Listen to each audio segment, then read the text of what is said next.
আর বাঁচবে না। চ্যালেঞ্জ, মেয়েরা ধর্মঘাট করুক যে আমরা ফতেমার মতো আর বাইরে যাব না, আর এ করবো না। অবস্থা দেখেন, বিয়েতে আর মেয়েদের ভাবে টেনশন করতে হবে না। ও দিদি, তোরা নায়িকার পোশাক পরে তোদের সর্বনাশ করেছিস, আমাদের কিচ্ছু করতে পারি না, বলো আমাদের দাম বেড়ে গেছে। ও আল্লাহর কোরআন। আরো তোমার কাছে জানতে চাই, নবী একদিন ওয়াজ করতেছেন, একটা কালো মেয়ে এসে হাজির। আমার নবী কালো মেয়েটা দেখে বলতেছে, লা ইয়াদখুলান্নাল জান্নাতা সাফরা আলা সাউদা। রাসূল বলছে, কোন কালো মেয়ে আর কোন মুদে রঙের মেয়ে জান্নাতেতে যাবে না। আর আপনারা বলেন, নবী যদি হ্যাঁ বলে হালাল, নবী হারাম না বললে হারাম। ওই নবী বলতেছে কালো মেয়ে মুদে রঙের মেয়ে জান্নাতেতে যাবে না। আর আপনারা বলেন মেয়েরা খুশি হবে না? খুব দাদা বলছে খুশি হবে। কালো মেয়ে খুশি হবে? কালো মেয়ে কি বলবে? ও আল্লাহ, তৈরি করেছো তুমি, আর এখন বলতে জান্নাতে দেবো না। মেয়েরা কাঁদতেছে। আপনারা বলেন মেয়েদের মন নরম না শক্ত? খুব নরম। আবার কিছু কিছু মেয়ে আছে রে এত গরম দাদা, ও বিষ খেয়ে মরবে তবু স্বামীর কথা মানবে না। হয় না? হয় না? যদি ওই মেয়েরা ভালো তো ঘরটা হবে আলো। আর মেয়ে বউ যদি একবার খারাপ হয়, ওই স্বামী জানে যার বউ খারাপ ওর ঘরে কি অবস্থা হচ্ছে। বুঝতে পারছেন না? মেয়েটা কানসার বলছে, ইয়া রাসূলুল্লাহ, আপনি তো বলেছেন 4টে কাজ করলে জান্নাতে যাবে, বলে কি? আল মারআতু ইজা সাল্লাত খামসাহা। ইয়া রাসূল, আপনি বলেছেন কোন মেয়ে যদি 5 ওয়াক্ত নামাজ পড়ে, অসামাত শাহরা, আর কোন নারী যদি রমজান মাসের রোজা রাখে, আতাত বালাহা, আর কোন নারী যদি স্বামীর ইত্তেবা করে, স্বামীর ভালোবাসে, হাফিজাত ফুরুজাহা, আর কোন নারী যদি নিজের ইজ্জতকে পরপুরুষে বাঁচাতে পারে, রাসূল বলেছে ওই মেয়েটা জান্নাতের যে দরজা দিয়ে যাবে সে দরজা দিয়ে জান্নাতে যাবে। জোরে বলেন। বলছে রাসূলুল্লাহ, আপনি কেন বললেন কালো জান্নাতে যাবে না? অনেক বলছো, ও মা, কালো জান্নাতে যাবে না ঠিক, তুমি যেদিন জান্নাতে যাবে মা সেদিন কালো থাকবে না। পূর্ণিমা চাঁদের মতো চেহারা দেবে খোদা, কালো রেখে দেবে না। জোরে বলেন। কিন্তু মেয়েরা সাবধান। রাসূল বলতে সাবধান। কি হয়েছে? আইয়ুমা ইমরাতিন ইস্তাতারাত, কোন নারী যদি আতর মাখে, পারফিউম মেখে বাজারে যায়, নন্দার কাছে যায়, ডাক্তারখানায় যায়, বাপের বাড়ি যায়, আতর মেখে পারফিউম মেখে তুমি বাজারে রাস্তায় যাবে, ও দিদিরা শুনে রেখে দে, তোর গায়ের সুগন্ধ যত পুরুষের নাকে যাবে ততটা পুরুষের সঙ্গে জেনা করলে যে গুনাহ হয়, সেই গুনাহ আমার দিদির আমলনামায় লেখা হবে। জোরে বলেন সুবহানাল্লাহ। এ ভাই নাউজুবিল্লাহ বললেন এই জায়গাটা। হ্যাঁ, বলে আমার বাপের ধরে পিটতেছে, আমার অন্তত লোকে ছেড়ে দিয়েছে, আলহামদুলিল্লাহ। হালকি বুঝছেন? তবে ওরা বলছে আল্লাহ, আমরা সুবহানাল্লাহ বলো বলতে বলেছি, হুজুর দিয়ে দিল। তোমরা যে সুবহানাল্লাহ বলেছো ভুল করে বলেছো, তবু আল্লাহ তোমাদের নেকি দিয়েছে। জোরে বলেন সুবহানাল্লাহ। তাহলে মেয়েদেরকে আল্লাহ কি বললেন, রাসূল কি বললেন? মা তৈরি হও। এই দিদিরা, আমি তোমাদের বলে যাই, রাত হলে আর বলা যাবে না। এর মধ্যে একটা কথা আছে, স্বামীর এতেআত করো, স্বামীর সাথে ভালো সুলুক করো। একটা কথার মধ্যে আছে না জি? এর নাম ইসলাম। এই দিদিরা, আমার ভাইবিরা, মায়েরা, স্বামীর জন্য ছাড়া কাটা ভাঙা গেলাস নতুন গুলো সব তুলে রেখে দেয়। দেয় না? দেয় না? ওই দেন তুলে রেখে দেয়। স্বামী একদিন বাড়ি এসে দেখে নতুন কাদা বিছিয়েছে, নতুন গেলাস।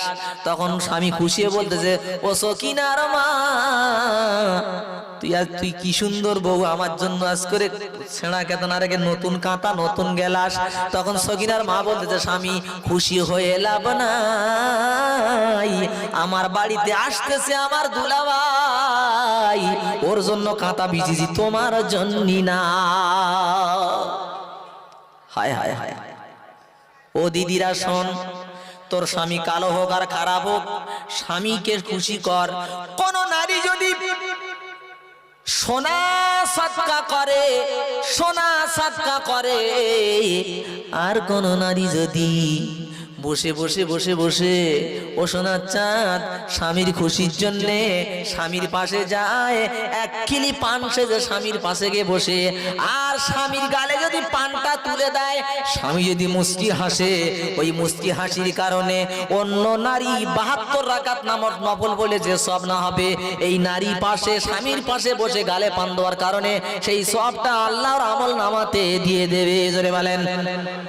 কোন নারী সোনা সাদকা করতেছে আর কোন নারী স্বামীর কাছে বসে বসে তার হাত পা টিপে দিচ্ছে, ওরে আমার স্বামী তুমি আমার কলিজা, এই বলে হাত পা টিপে দিচ্ছে।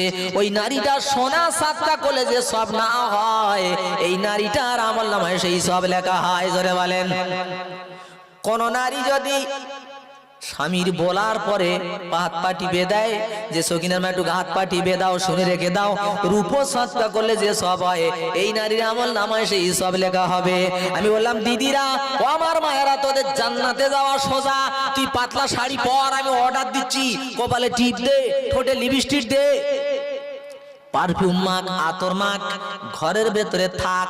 কেন স্বামী গেছে ওই কি ওরে কষিয়া মারা বাজারে, আমার স্বামী সন্ধ্যেবেলা বাড়ি আসতেছে, এত সুন্দর করে নায়িকার মতো হয়ে ভিতরে থাক, ঐশ্বর্যা রায় হয়ে থাক, শ্রীদেবী সেজে থাক, যেন তোর স্বামী তোকে দেখে খুশি হয়ে যায়। জোরে বলা যাবে না? ও দিদির ভাইরা, তুই তো স্বামীর বেলায় এমন নাইটি পরেছিস, ধারে শয়তান বন্ধনে এত গন্ধ নাক ধরতে হয়। পূর্ণ নাইটি পরেছে আর বোনায় আসতেছে বলে ভালো নাইটি পরেছিস। ও আমার সোনার পাখিরা, আজ তোদের ভালো করে বলে যাই মা, এই কাজটা কোনোদিন করবি না। আমি ভাই ট্রেনে যাচ্ছি, ট্রেনে বসে রয়েছি, তখন আমি তো পার্সোনাল গাড়ি নাই, কাটা গাড়িতে ট্রেনে বসে রয়েছি, একটা মোটা করে লোক এসে আমার পার উপরে পা তুলে দে, ওই মুখে দাঁড়িয়ে রয়েছে। আমি আস্তে আস্তে বলছি দাদা একটু পাটা টেনে নাও, বাউরি চুল, গেঞ্জি টাইট ফিট প্যান্ট, কিচ্ছু বলে না। আবার বলছি দাদা একটু পাটা টেনে নাও, কোনো কথা নাই। আমার মানে গলা বসে গেছে বলে মানে বুঝতে পারে না। ও দাদা পাটা একটু টেনে নাও, মুখটা ঘুরিয়ে বলছে এই মশাই করে দাদা বলছিস, মানে কপালে দিয়ে তাকিয়ে দেখি টিপ, ঠোঁটেতে লিপস্টিক, তো জ্যান্ত দিদি রে বাবা, তওবা তওবা তওবা, আল্লাহ আমি কারে বললুম দাদা, মনে মনে বলতেছি ওরে আমার দিদি তোর পোশাকের যা সিরি, আল্লাহর কসম করে বলছি দিদি কেউ নেবে না ফিরি, ঠিক না ভুল? ফিরি নেবে।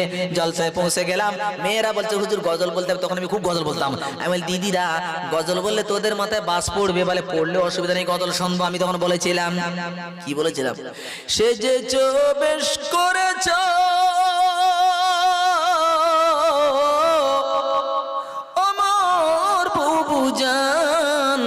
প্যান্ট শার্ট পরে কি পারবে যেতে বেহেশতের বাগান, কপালে দিয়ে টিপ,